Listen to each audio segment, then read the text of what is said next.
But I need another power source.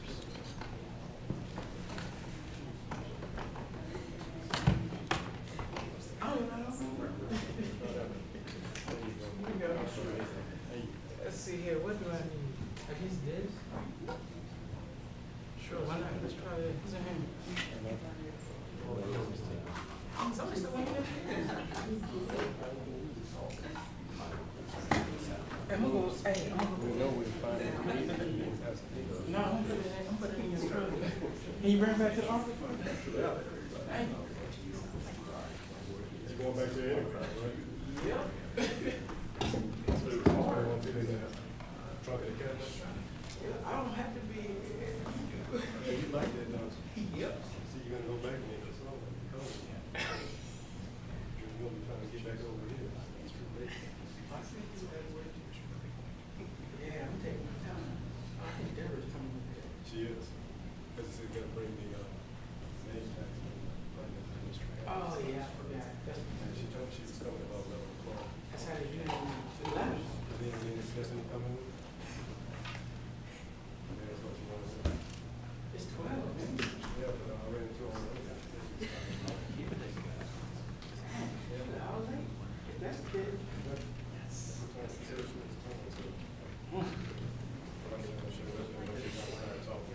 Yeah.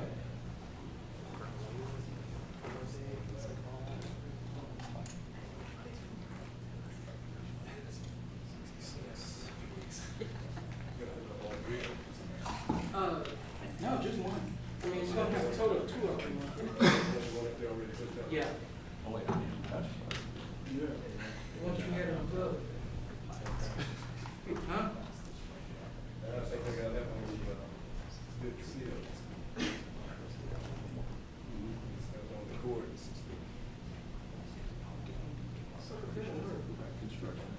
That's pretty much working the box. I think there's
Looks like you're in charge of the client today.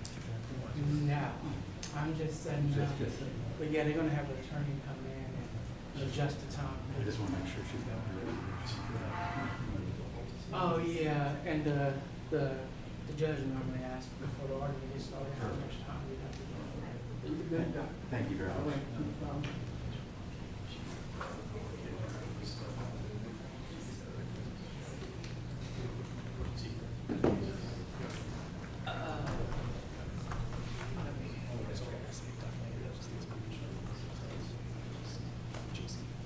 It looked like this is real, right?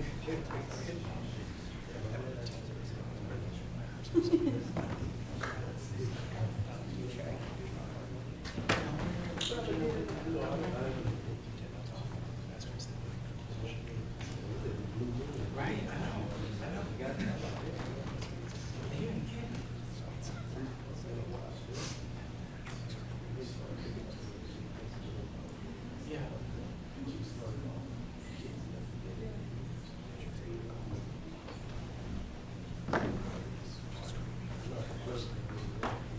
Right, right. You said you're gonna make some.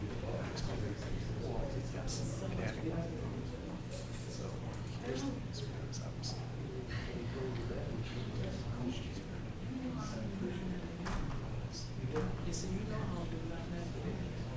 So I wanna go back.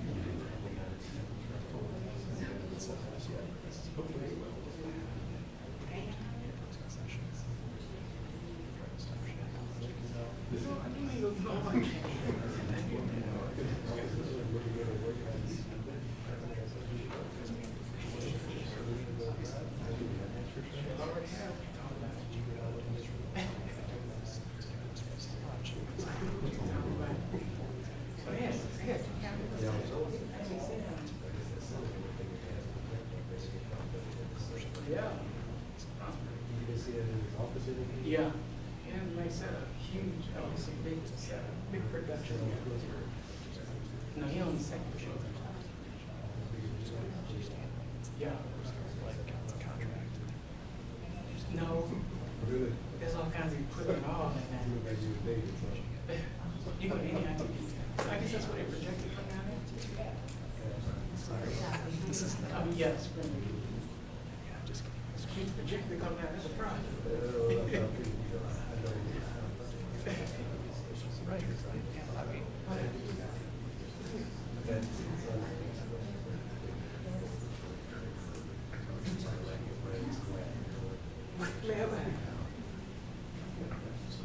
How much was that? 15 and 5. Let me go ahead and put it on. Okay, thank you so much. I think that's actually how I did it. Believe it or not. Let me see. Yeah, 15, 20, yeah, 5. Yeah, okay.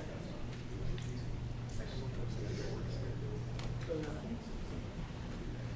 15, 20, and 5, yeah. Don't review that.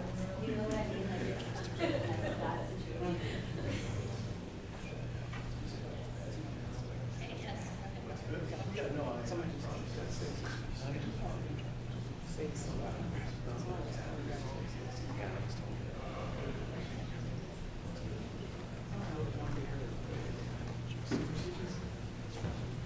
Oh, I'm glad the money.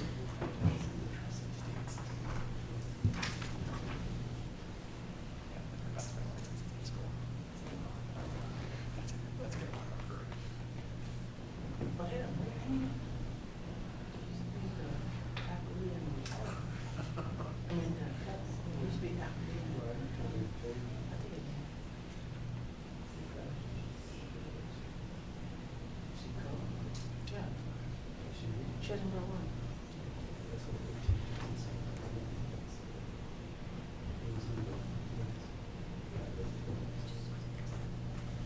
She's still right now.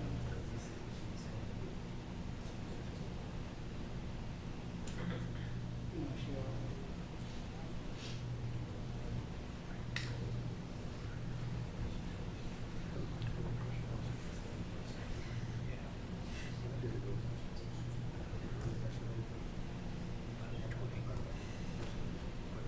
shouldn't be talking about it. You shouldn't be talking about it.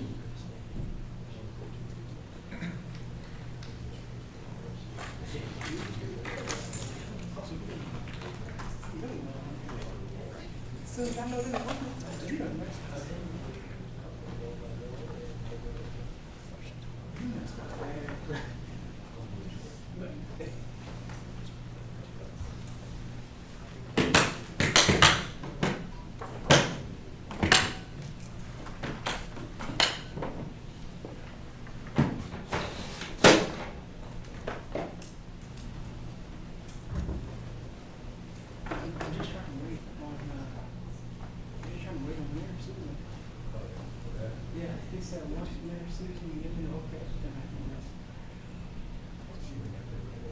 oh, she did? Oh, you saw her? Oh, that was Shelly. What's her name? Mary Susan and Green. I haven't seen her yet. So it's Mary Susan. Both of them coming to just one. Usually both of them. It seemed like they both were coming. It's just one. Did you ever saw her coming in? Mm-hmm. I guess I would sit down and water. They used to that when they bring you in. I know that you don't feel right because you don't have the chains on your feet and hair drugs. You can still sit there.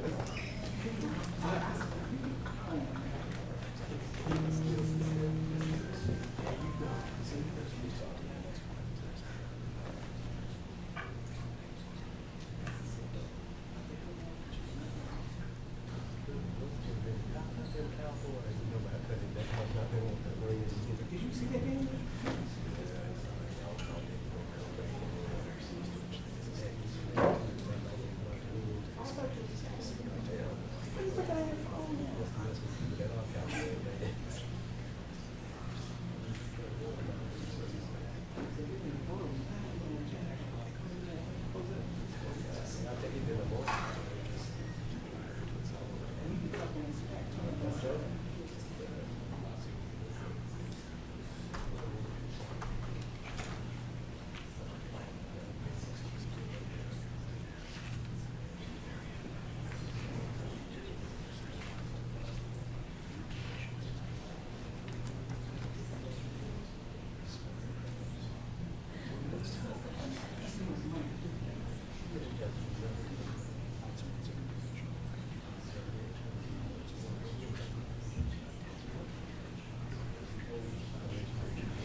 looking at this?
Real issue was Friday, and the clerk's office.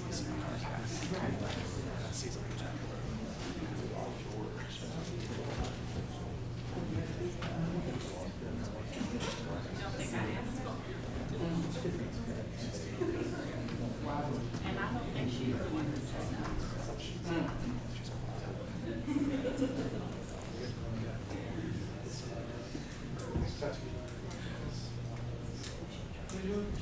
No, you were sitting on there.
Okay.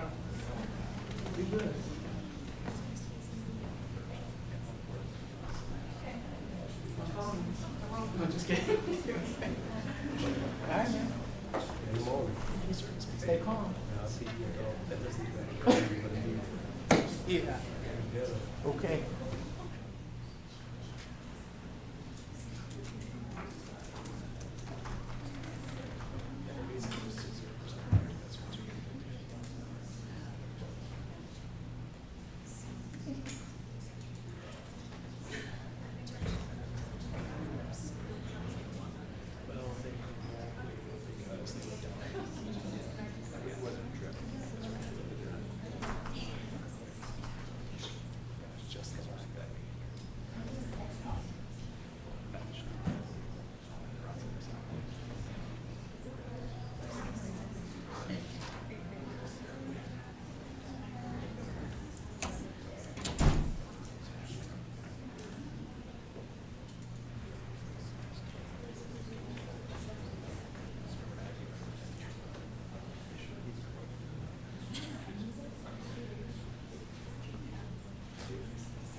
Everyone, be sure your phones are silent.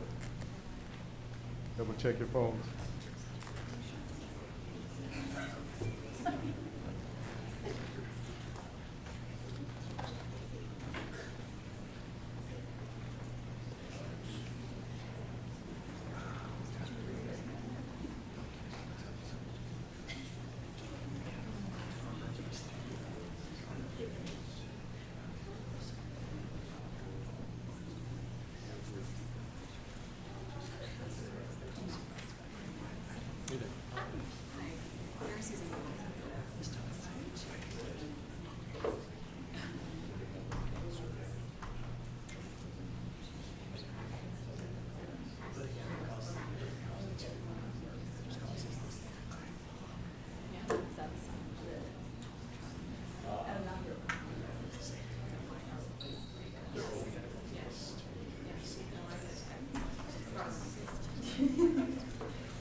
Yeah. Heck, you never know.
All rise.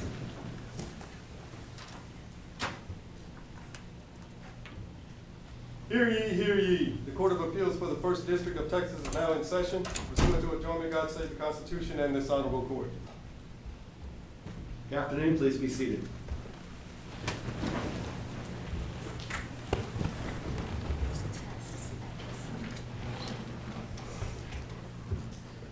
Welcome to the First Court of Appeals at South Texas College of Law today. We have one case on the docket.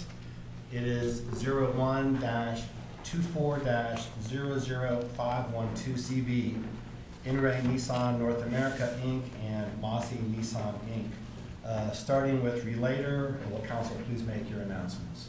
Your Honor, Chris Cradaville on behalf of the Relators, the Nissan parties, along with my partner, Daniela Adelte. Good afternoon, Darrell Moore for Real Party and Interest in Rios, individually and on behalf of the state and her minor children. Very good, thank you. Does Relator wish to reserve any time for rebuttal? Yes, Your Honor, I would respectfully request 5 minutes for rebuttal. Very good.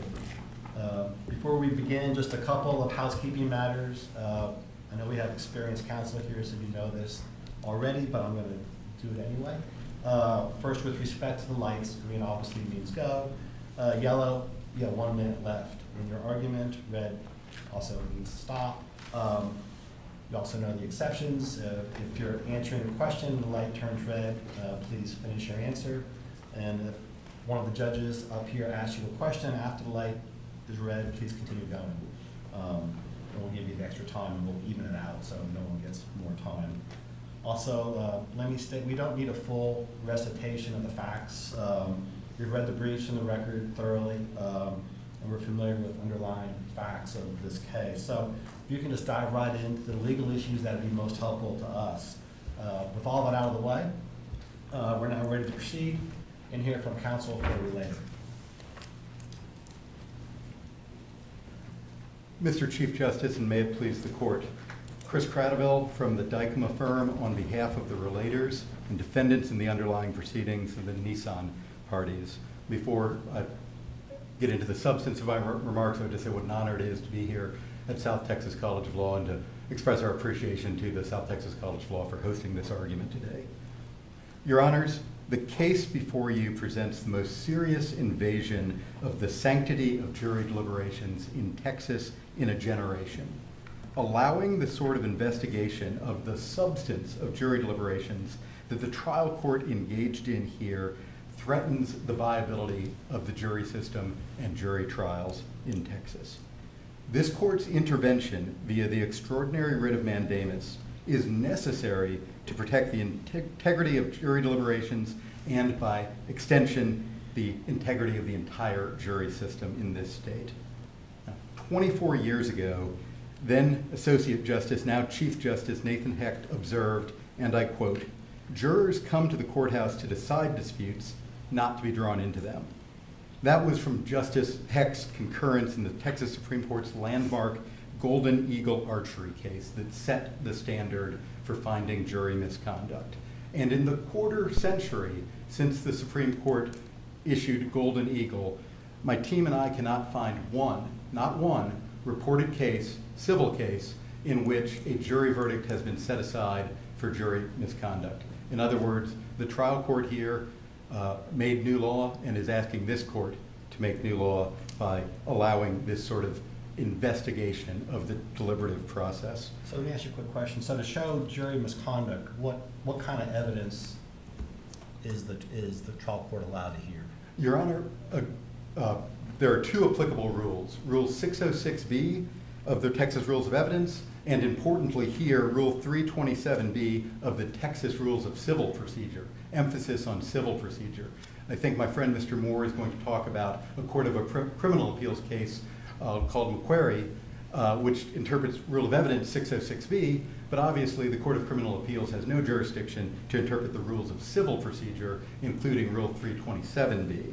What Rule 327B says is that jury deliberations are off limits with one very limited exception. That's a juror may, and I'm quoting, testify as to whether any outside influence was improperly brought to bear upon any juror. That's directly from Rule 327B. Rule of Evidence 606B contains substantially identical language. And the phrase I would want to direct the court to, Your Honor, is outside influence improperly brought to bear. This rule clearly contemplates a hand reaching into the jury room from outside and exercising influence over those jurors. So Nissan's position is that the only evidence that the trial court could hear, a trial court could hear on jury misconduct is outside influence? As to what happened during deliberations, Your Honor, I think the rule is clear as to what happened during deliberations, only as to outside influence. And there's been no finding of outside influence by any Texas appellate court or by the Supreme Court in the quarter century since Golden Eagle. And what's your definition of outside influence? Your Honor, outside influence, and this is a quote from Golden Eagle, it originates outside the jury room. It originates outside the jurors themselves. This court, in a 2005 case, said, comments on statements by a juror to other jurors during the course of their deliberations are internal to the jury's deliberations and do not amount to the requisite outside influence.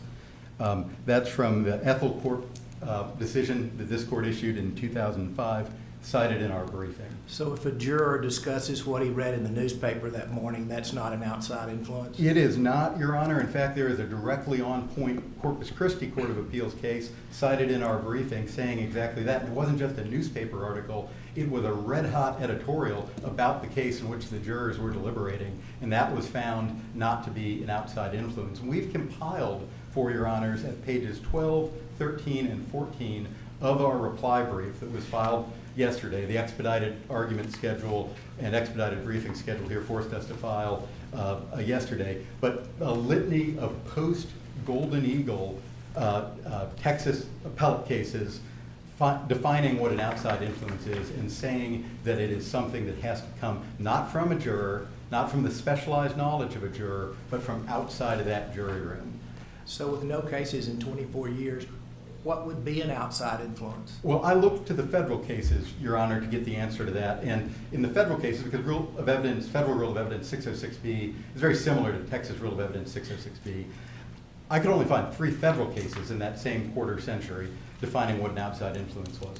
One is a threat to the jurors, one was an effort to bribe the jurors, and the third was a bailiff in a criminal case, a bailiff with a badge and a gun, saying that to the jury during deliberations that he thought the criminal defendant in that federal case was guilty. Those are the only 3 examples in Texas law or in recent federal law I can find of an outside influence. So if jurors discuss that in the jury room, it would be admissible?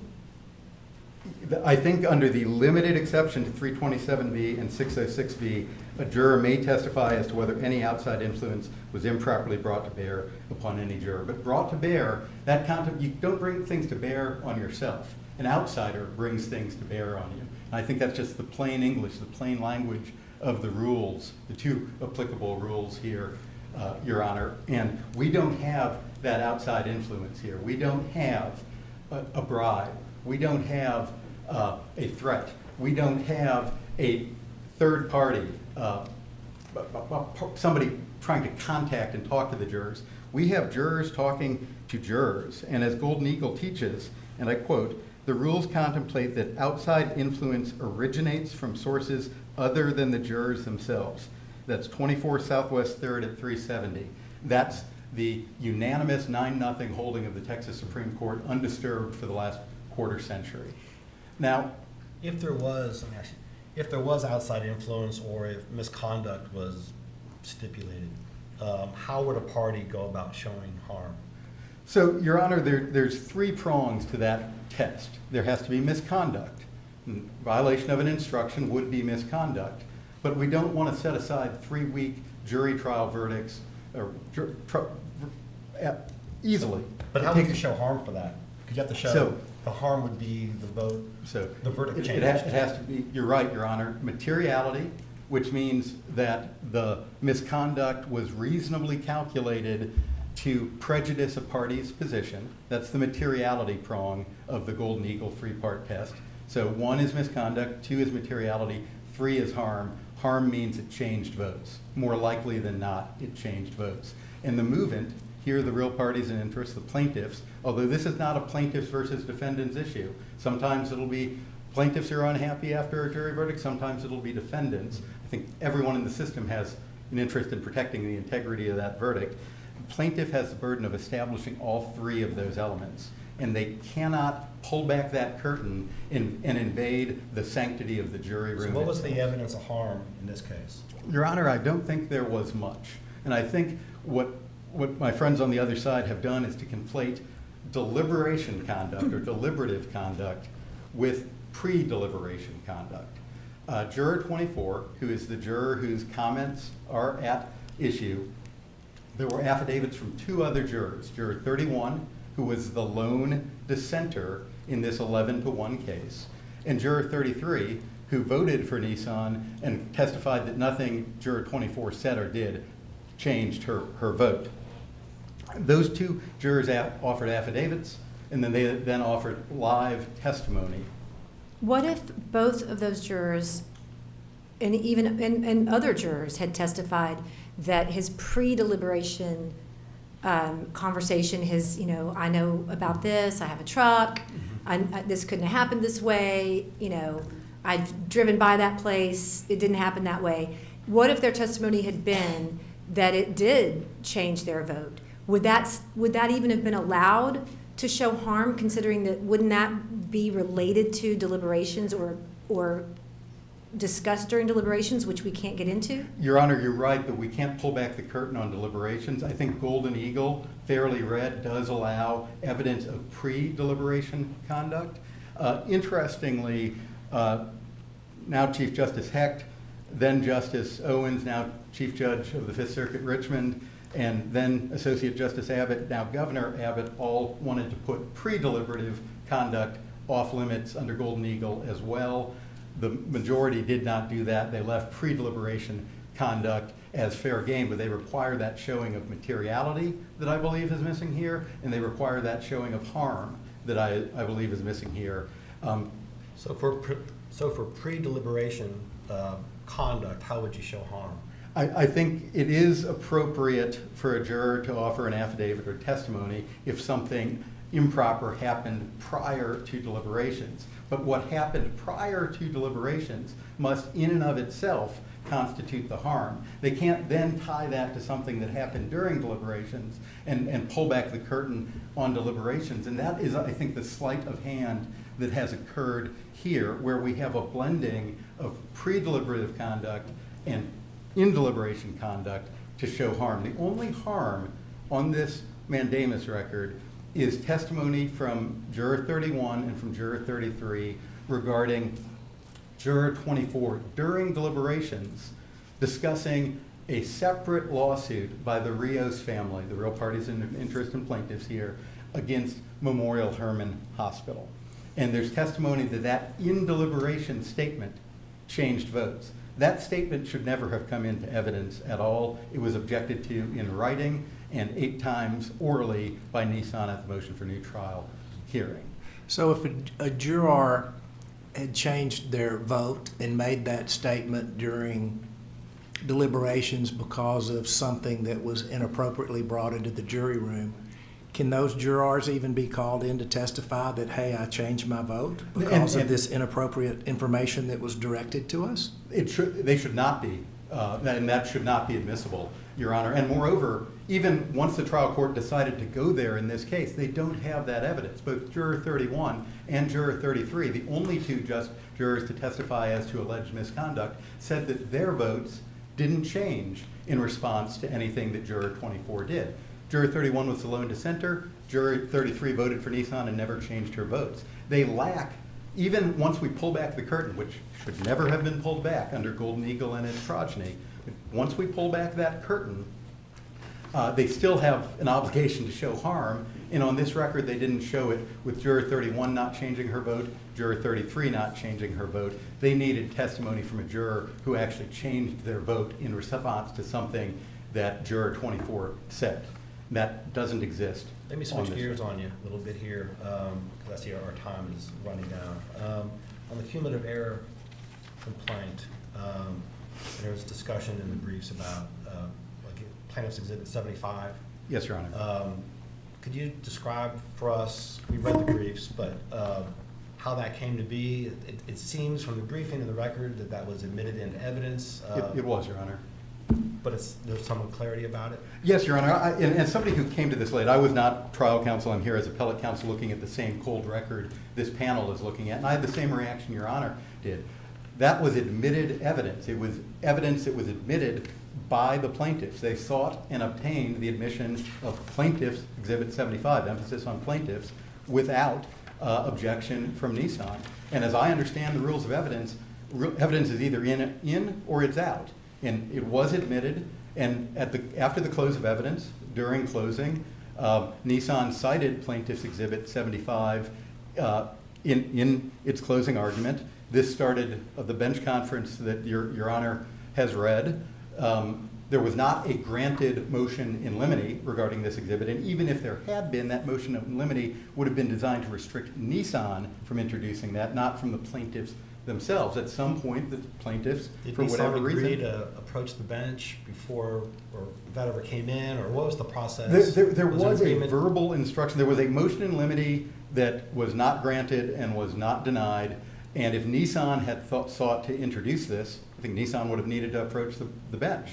What do you think is the import then when, in the pretrial conference, when Rios' counsel said, so, should we just, again, address that before it gets blurted to the jury? And the court's response was yes. If that's not, I don't disagree that it's unclear that whether it doesn't appear that she granted or denied the limine, but what was that instruction supposed to mean then? Well, I think the whole idea of the limine is that Nissan was going to introduce this, and they were going to object based on hearsay, and there then would have been a fight about hearsay. That never happened because they introduced it, so that instruction was moot. But even if it wasn't moot, they had their remedy. They didn't move for a mistrial. They had the option to move for a mistrial. They didn't. They made the strategic decision to request a curative instruction that they received word for word, and in addition, the court imposed a time penalty sua sponte, leaving Nissan with less than 1/2 the amount of closing argument time that plaintiffs have had. I see my red light. Let me ask one more question. What is the effect of not asking for a mistrial at that juncture? Your Honor, the mistrial is waived, and you can't take a mulligan by coming back on a motion for new trial and making this cumulative error argument, which is essentially a delayed and disguised motion for mistrial. They had their remedy. So you couldn't use the Exhibit 75 issue towards an argument towards cumulative error? I don't believe you can, because that error was cured by the curative instruction that they wrote and the court delivered, as well as by the time penalty, substantial time penalty that the court imposed on Nissan's closing. They got the remedy they asked for, and a little bit more. Did Nissan have an obligation at any point in trial to point out to the court what was going on? Your Honor, I think, as I say, the admission of evidence is a binary. It's either admitted or it's not. I don't know, my colleagues don't know the strategic and the tactical thinking on the other side, and if they decide to introduce an exhibit, we assume they want it introduced. I got one last question. So you said evidence that's submitted is binding, so it was admitted unredacted. Admitted unredacted, Your Honor. But as I look at the record is redacted. There was a substitution after the close of evidence of the originally admitted unredacted Exhibit 75 for a redacted version. This is not a procedure I'm familiar with under the rules of evidence or the rules of civil procedure. I suppose it can happen, but that was after the close of evidence. What was admitted was the unredacted version, and critically, even if there was some error in citing to the unredacted version, which I don't believe there was, they sought and received a substantial remedy, even as they passed on the option to move for a mistrial. Any more questions? Thank you. Your time is up. We appreciate your argument. We're now ready to hear from counsel for the real party in interest. Thank you. May it please the board. We agree about one thing. We agree that the sanctity of deliberations in the jury process is remarkable, and the Seventh Amendment guarantees the right to a trial by jury. And that's why jurors are instructed, and they're common sense, but they're critical. Don't talk about the case before you get all the evidence. Don't talk to other jurors about the case. Don't do your own investigation. Don't go to the scene. Don't pre-decide the case. Those are so important, and so what happened here that makes this case so unique, and I don't disagree, it's hard to find a case where a new trial has been granted, but perhaps it's hard to find a case where the conduct that is complained of is so egregious that is committed by a juror. The trial court found two bases, and I want to address both. Two bases for granting a new trial: jury misconduct and cumulative error. And the court has talked and asked questions, and they've talked a lot about outside influence. And we will stand on our briefing on that, and I'm happy to answer any questions. But to demonstrate how we have not conflated or blended the complaints that we have here, in my time before the court, I want to talk about Juror 24's pre-deliberation misconduct. And I want to talk about that because that standing alone is sufficient to sustain the trial court's granting of a new trial in this case. I actually don't think whether there's jury misconduct in this case is disputed.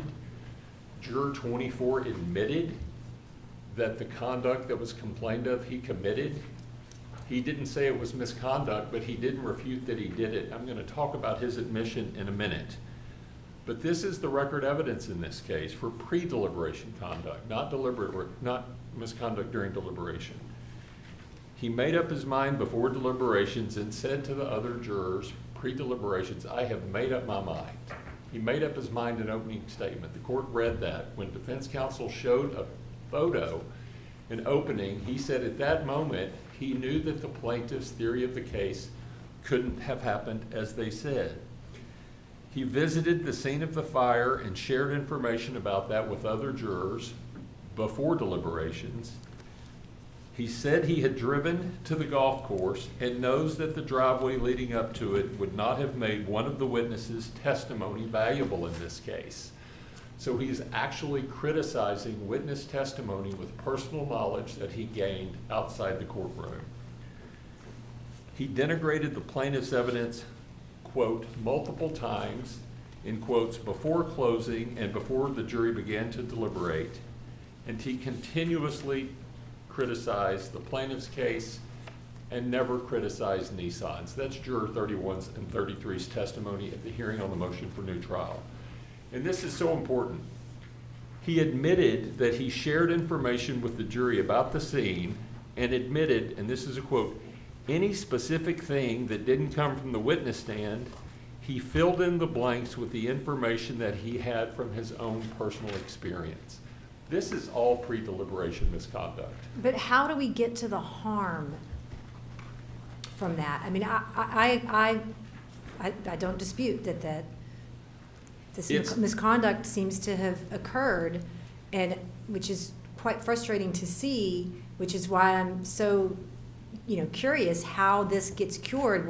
Is the intent that it should have been brought to the trial court's attention before deliberations? Is that maybe more how the rule is intended, so that it can be cured before then? Because it just seems like the only way to show harm is going to come from what happens in the jury room. But I'd love to hear more about that. It would have been great information to have in the moment that Juror 24 had gone rogue, frankly, and then we could have asked for a remedy during the trial. And the court's question is acute about how do you do it? We don't really have to worry in this case because we couldn't disagree about more than one thing, and that is this. Jurors 31 and 33, and they filed an affidavit that is outside the record from the foreperson, speaking of invited error, and they all agree about one thing. Before this misconduct happened, and what Juror 33 said was, the vote was 6-6, and then it was 11-1. There are 3 people who testified, 2 at the motion for new trial, and they've offered evidence of it without objection that the vote changed. So But it is a tough didn't that standard. come from the information about the memorial record that was only brought into deliberations and not pre-deliberations? Not one of 33 statements is not that specific, and she talked about the effect of it. I want to back up a little bit and address that. To show harm, there has to be some indication in the record that the vote would have been different. And so without regard to the vote change, Juror 33 testified that Juror 24 said he had special knowledge about trucks and it couldn't have happened the way that they said. He had the other jurors' attention and they were paying attention to him when he was denigrating the plaintiff's case. So I think that's some indication in the record of the harm. I'm going to talk about the other prongs, materiality, but I don't think misconduct is disputed in this case. But didn't those jurors also testify that while they think it affected other jurors, it didn't affect them? That's correct, and they've misstated the standard in there. The standard is, would any juror, is there any indication in the record that a juror changed their vote? Not whether the two. I think it's sort of a testament to the integrity of these jurors. One voluntarily reported the misconduct, and one Nissan juror said it did not sit right with me. I'm happy to be here to testify because what happened in that room did not sit right with me. You will likely never demonstrate that the people who are reporting the misconduct changed their vote because they're following the rules. It's the other 10. So our burden isn't about juror 31 and 33. Our burden is to show that but for the misconduct, some of the other 10 jurors, we know that these two aren't involved in the 11-1 and the 6-6. They said they never changed their vote. So it had Could to be those the other 10. jurors testify that they did? I'm sorry? Could the other jurors testify that they did change their vote? Could you have brought in evidence from any juror like you did the other two that came in and said, yes, when he said these things, I changed my vote? Is that admissible? It is. That is such a great question and such a tough burden for somebody who's trying to overturn a verdict, because it's not clear in Texas law whether you can put somebody on the stand and say, in the deliberative process, did you change your vote as a result of what happened? It's a really high standard. I don't think we have to meet that burden here to demonstrate that Judge Phillips exercised her discretion on a conflicting record when she found that there was misconduct and harm. Do we have anything in the record that shows that when the vote went from 6-6 to 11-1 after this misconduct, that it was tied to the misconduct as opposed to the jurors' discussion? I think as I read the record, the jurors were talking about the evidence on defect and the liability questions. There is no testimony that it was tied specifically to it, and there is a case, and I'll think of the name in a minute, but what they found in that is they didn't show harm because the complaint of conduct was about an affirmative defense, not something that was hotly contested in the dispute. All of the misconduct we're talking about here is directly related to the theory of the case where the fire originated, and it was a hotly contested issue that Judge Phillips found, and that is what all the complaint of conduct is. I want to briefly talk about the other prongs before I talk about cumulative error. I also don't think it's really disputed that the complaint of conduct here is material. The Sharpless case that both parties have cited in their briefs say that misconduct is material when it's reasonably calculated to prejudice the rights of the complaining party. Here, let's look at the types of pre-deliberation conduct the trial court found. Commentary about the case before deliberations, researching and discussing information with other jurors, special knowledge that he used to denigrate the plaintiff's case, pre-deliberation comments about how he would vote, i.e. I've made up my mind. All those are set forth in the Holland case cited in our brief. And what was the purpose of Juror 24's misconduct from the beginning to the end? He was dishonest in voir dire. He engaged in all sorts of misconduct supported by the record, pre-deliberation. We fight about whether it's outside influence. We've relied on McQuarrie, a 2012 Court of Criminal Appeals case involving the construction of the same rules 327 and 606B. In that case, it was investigation of a date rape drug, and they said that was outside influence. And if he investigated that the plaintiffs had a suit against Memorial Hermann, and as he said, would get money from somewhere else, and the vote changed, we submit that's outside influence. Is there evidence of that, though, that he got that information about Memorial Hermann from outside? I mean, I know there was evidence admitted concerning There is Memorial not Hermann. evidence, So what is the outside? How do we find there was outside influence from that? How do we know it? Because all three jurors testified at the motion for new trial hearing. 31 and 33 testified live, and 24 testified by telephone. All of them admitted that there was no evidence that they saw in the record about Memorial Hermann having another lawsuit. They asked them about Exhibits 239 because there was a style of Memorial Hermann. All three of them said they had never seen that. What is the only reasonable inference the trial court could draw from that and this court could draw? It had to come from somewhere else if it didn't come from the courtroom. Or he misunderstood some of the evidence about medical bills or something of that nature? He didn't say that, and there's no place in the record where that could have happened. He did do it in the after-the-fact affidavit that they filed that the court can't consider. But Judge Phillips was sitting as the fact finder. Misconduct and harm are questions of fact for her. And she found 31 credible, 33 especially credible, and juror 24 not credible. So to the extent he made up an excuse that, well, maybe I just misunderstood what I heard when I admitted I hadn't seen it in the courtroom, sitting as the fact finder, she is entitled to reject that and to disbelieve him. But was that evidence, or excuse me, was that testimony, their live testimony when they talked about that? Did they talk about that in the context of once deliberations had started, or it was part of the deliberation process? I'm sorry, I don't understand your So question. the testimony from those jurors when it was live, was it in the context of deliberations? It's not clear, and I do want to back up because this court said in Lee versus State that if you're complaining about whether it's deliberative conduct, you have to object in the moment. Jurors 31 and 33, it's in our brief. You saw and highlighted without objection. It's properly before the court. Hypothetically, if they're not supposed to consider it, if Judge Phillips weren't or you're not, they have waived that by not objecting. And they filed a reply brief yesterday, and I want to address the waiver issue. They didn't contend that they actually objected in real time when the testimony came out. And Justice Phillips, we put this in our brief, said, you did not object when that came into the record. She pointed out that they didn't timely object. How did they try to cure that in their reply brief? They say they filed a written response to our motion for new trial, and that somehow preserves it. And she implicitly overruled it when she granted a new trial. That's like saying we got a running objection we never asked for. If they wanted a running objection to that testimony, they would have to have asked for it and had some indication in the record. Responding to a motion for new trial did not preserve anything, and all of that evidence is properly before the court. Even though they labeled it as an objection? I'm sorry? Even though they labeled the motion as an objection? A blanket objection doesn't preserve anything.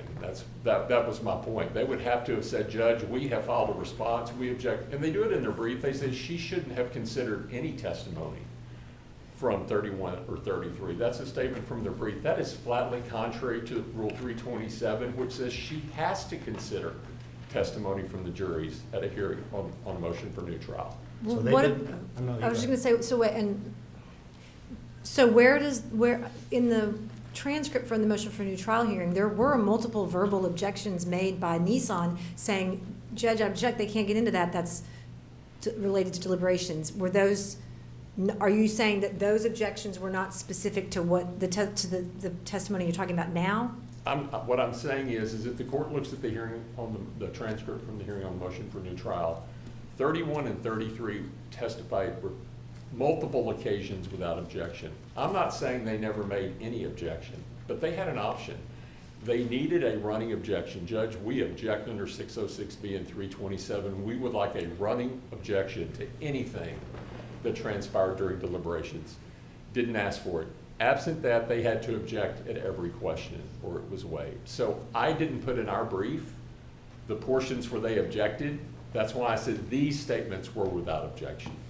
So, and I have one more question that for whatever reason, this is the tricky part for me. I'm still a little confused with the case law in terms of the testimony that somebody's vote changed.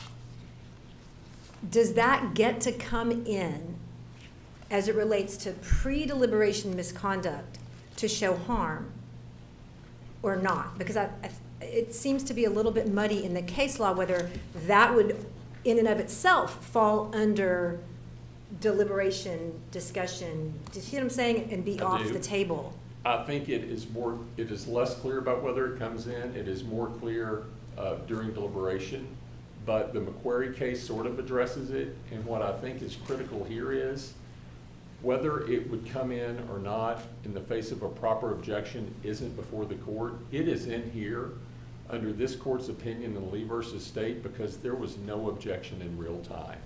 So the court doesn't have to address whether you can consider the vote change academically because of procedurally it is properly before you. I want to talk briefly about injury because I'd like to clarify something. and it's this. In its brief, Nissan states that whether the record demonstrates probable injury is a question of law, and cites the Faro case from 1996. That's actually incorrect. Both Golden Eagle and Whataburger say whether injury occurred is a question of fact for the trial court. And why is this distinction so important? It's important because this court reviews the trial court's legal questions de novo, but it reviews her factual determinations for an abuse of discretion. And when the evidence is conflicting, as it is here, Judge Phillips' findings in her 19-page order on new trial are binding on this court unless Nissan has conclusively established the opposite. So the standard is really, really critical here on the injury analysis. And I think it's why the misstatement in the brief is so important.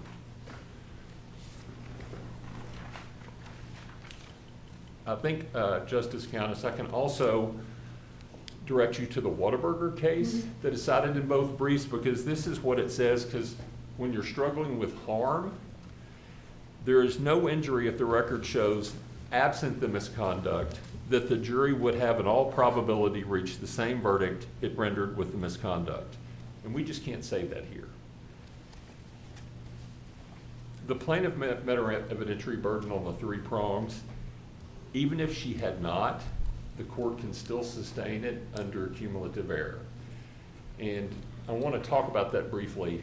I actually did not know this until I was researching this issue in the trial court. I did not appreciate that cumulative error is almost uniquely confined to jury misconduct and improper argument. And we have both of those here.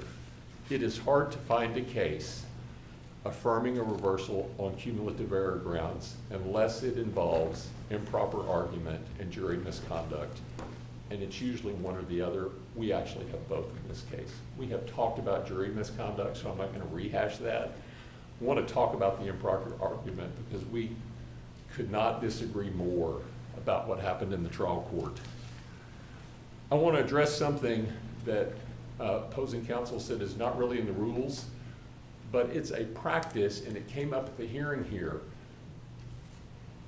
Judge Phillips found in her order granting a new trial, Plaintiff's Exhibit 75, where the plaintiff said he noticed the fire in the bed of his truck to an EMT on the Lifeline patient medical record. That was supposed to be redacted, Justice Adams, you're correct. That is what's in the record. And this notion that we waived it because we admitted it in unredacted form, I can say with personal experience, and I know Judge Phillips knows it because how long she's been on the bench, this happens all the time. Parties admit the evidence and they talk about it, they do things like this, they have an agreement or an instruction. Yes, that can come in, but you approach before you put it in the box and just throw it up in front of the jury, and everybody agreed that they would do that.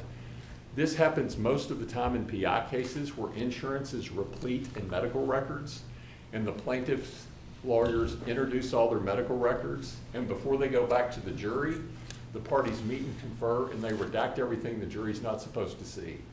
There is nothing unusual about what happened here. That Plaintiff 75 got admitted, and then the trial court instructed, don't talk about it or show it to the jury before you come to me. But I mean, I don't disagree with you, having practiced, that is sometimes how it works, but from this side, so how do we, what do we cite to say that that the black and white rule maybe isn't as applicable because because everybody kind of knew what was going on here? You don't have to address it because there was an agreement. She found explicitly, and the record supports it, there was an agreement of the parties and an instruction from the court, whether it's in or not. What was the agreement of the parties? She says they had agreed when they're having the pretrial conference that you referred to, where Rios' counsel, I believe Mr. West, said, so we're just supposed to approach before they throw it up there and put it up in front of the jury, and she said yes. In the moment, everybody in the room knew what that meant. Do not talk about it before you go to the court. And if the court looks at the hearing on the motion for new trial, when they got caught doing this and the plaintiff's lawyer immediately objected, they tried to do then what they're doing now. They tried to blame the plaintiffs. Well, you put it into evidence. And Judge Phillips remembered and said, that's not actually the way this happened. And she said out loud, I don't think you actually even believe what you're telling me. But what about your failure to ask for a mistrial at that point? Because it seems like arguably you've got two bites at the apple with that evidence. You can wait to see how the jury comes out, how it works, and then ask for a new trial. But the judge could have granted a mistrial at that point, and then nobody knows how the case came out. I think two answers, Judge. One, this court's opinion in Ray City, the city of Houston, which says typically a curative instruction will cure it, but it didn't because of the uniquely prejudicial nature of the evidence that we're talking about. Judge Phillips altered the proposed order, and she is the person who wrote in, it would be possible that a curative instruction would have cured this in most circumstances, but not here, and she explained why. And that's why it was incurable and it wouldn't matter. It wasn't a requirement. I want to very briefly set the course to the Reliance case on the evidence, the emphasis, and the effort to get it in, because Reliance says when you work as hard as they worked here to get the improper evidence in, you wait until closing, you build it into a PowerPoint slide deck, and you highlight a piece of evidence that nobody has talked about. The evidence, the emphasis, and the effort in getting it in demonstrate the nature of the harm. I have a quick question about that, though, because I do want to. So I don't know that the Nissan made this argument in the trial court, but I am curious. It appeared to me that what preceded the motion in limine discussion had to do with whether there was going to be anybody who heard what he said about the fire being in the back of the truck who could verify that statement, so that the document was not hearsay. I saw there was at least one deposition testimony excerpt that was played where I think it was an EMS worker, Brittany Oliver, recounts the words that he said to her. What's the impact of that? Is that not either A, that they actually never violated the motion in limine because there was somebody who corroborated the statement that was in the record, or is it B, it doesn't matter because they didn't bring that up? It's two parts. First, with regard to the exchange that you're talking about in advance when they're fighting over the admissibility, what Rios' counsel said, Judge, that is facially hearsay. It's an EMS person saying that Mr. Rios said that he noticed fire in the back of the truck for about 30 seconds before he pulled over, which is contrary to so much other evidence about the timeline, the fire, how badly he was burned. But it was Scott West who said, Judge, to get that in, they're going to have to this is what you're talking about, I believe, they're going to have to bring somebody in here to say, I heard him make this statement. It would have to be the EMS person. Well, isn't that who this was? But the EMS person did not corroborate this statement. They're talking about in the cumulative error portion of their briefing, they attributed a different statement to the EMS driver and to Ms. Rios and to a third person. None of them are talking about the statement that the trial court said you have to approach because it's redacted. And the second thing, Justice Countess, that you brought up is they say it's cumulative. They did not make this argument in the trial court. In the Bracewell case, which we cited in our brief, if it were cumulative evidence, they would have to have said that to Judge Phillips at the hearing on the motion for new trial, and they did not. How do we know it's not cumulative? Because it's the only evidence that was so critical that he built it into the slide deck and highlighted it. If it were cumulative, you would have had the other portions. Any further questions? Thank you. We appreciate your argument. We're now ready to hear Relator's rebuttal. Your Honors, what happened in this case in the trial court is precisely the scenario that the Texas Supreme Court warned against in Golden Eagle when the majority warned that, quote, a disgruntled juror whose view did not prevail in the jury room might seek vindication by overturning the verdict. We have an 11-1 verdict. Texas has never required unanimity in civil trials. 10-2, 11-1, that's okay. This opens the door to precisely the scenario Golden Eagle tries to guard against, where a disgruntled dissenting juror attacks the verdict they disagree with by attempting to impeach their fellow jurors. Let me ask you a quick question. Counsel for Real Parties and Interest talked about testimony with respect to the two jurors and that it wasn't objected to by Nissan in real time. and that Nissan waived any complaint with respect to that testimony. So, I- as you can tell from our questions, we're sort of focusing on harm Yeah. here. What's your response to that? Your Honor, I would direct the court to pages 8, 9, and 10 of the reply brief that we filed yesterday that contain a recitation of the objections that Nissan made, including in chart form. As Mr. Moore correctly noted, our response was captioned as an objection, and it started as an objection to pulling back the curtain and allowing this testimony at all. My partner, Ms. Fry, who was at the hearing, this is 18 Reporters Record 27-9 through 17, opened the hearing with a detailed objection. She begins, "I'm sorry, we object to this line of questioning about comments made during deliberations. Comments made during deliberations are absolutely off limits for a juror to testify about in a court post-verdict. This testimony that they've elicited is directly in violation of Texas Rule of Evidence 606B and Texas Rule of Civil Procedure 327B, which talks about prohibited testimony and other evidence." That lengthy speaking objection continues for another page. There are then, after that, 8 speaking objections saying, "We can't go into this, this is jury deliberation." My colleague, Ms. Fry, objected over and over and over, and each time Judge Phillips overruled it and allowed the real parties in interest to delve into the heartland of jury deliberations. Was there a point at which there wasn't an objection made in real time? There are questions that are unobjected to, Your Honor, but critically, since Your Honor is interested in harm, the votes change testimony did carry with it objections.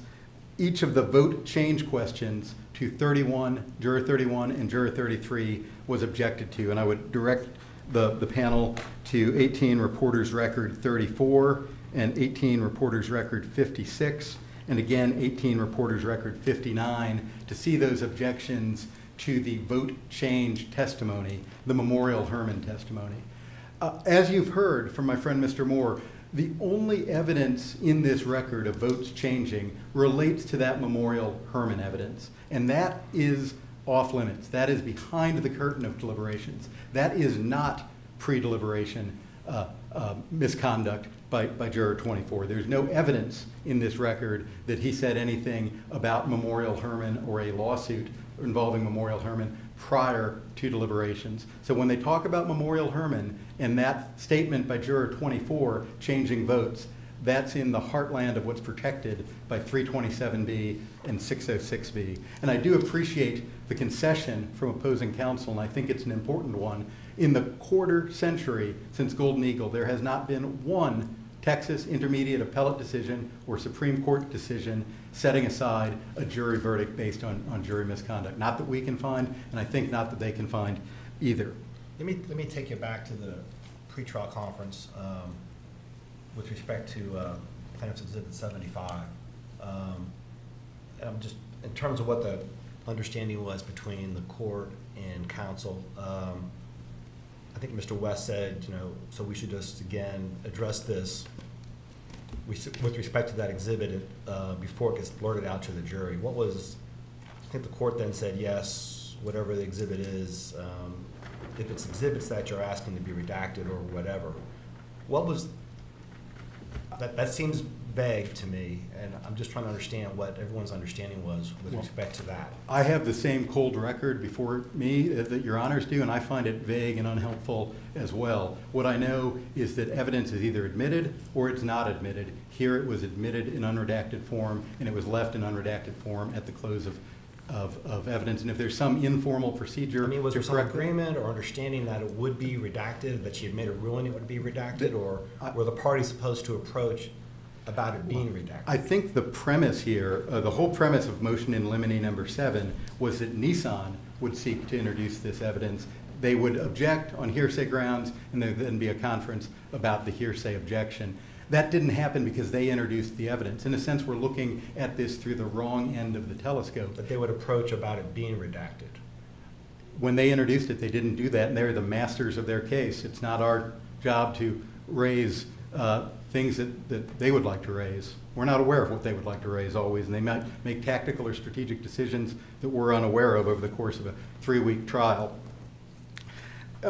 Your Honors, I did want to dispute something that counsel said. He said that materiality is not disputed here.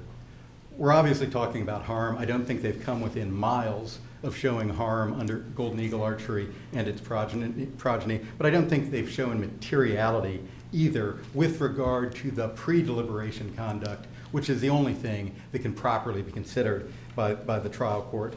In his concurrence in Golden Eagle, then Justice Abbott wrote, and I quote, "Similarly, it is unrealistic to believe that jurors who must spend 8 to 10 hours a day together, sometimes for weeks or months, will not make a brief passing comment to one another about the case on trial." That happens. We don't like it, but it's the reality of trial practice. And that's why Golden Eagle and the cases following it all require not just that remark, that premature deliberative remark, or that enthusiastic juror who gets a little ahead of themselves and starts talking about the case before they should. That's why materiality is required, and that's why harm, i.e. votes changing, is required. They have failed on both of those elements. But for materiality, the misconduct has to be reasonably calculated to prejudice the rights of the complaining party.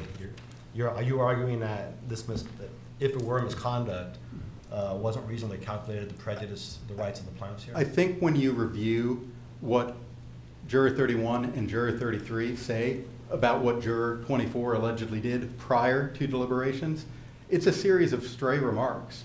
And also, there's another instruction in play here that the panel's already hinted at. They're not just instructed not to talk about the evidence, they're instructed to alert the court if somebody is doing so. This statements allegedly occurred during the second week of a 3-week trial, and yet no one on the 12-member jury raises it with the court.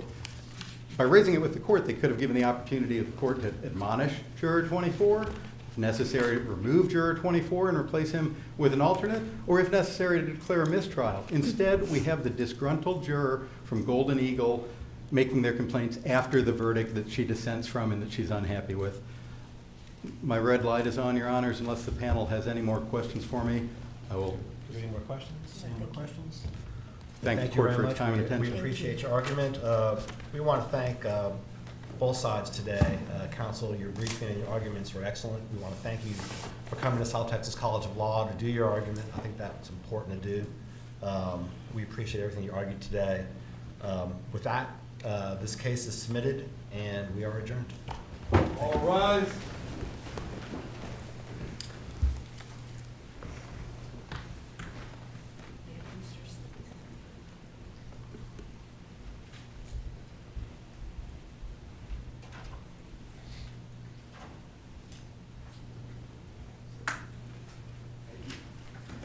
Good to hear you, Judge.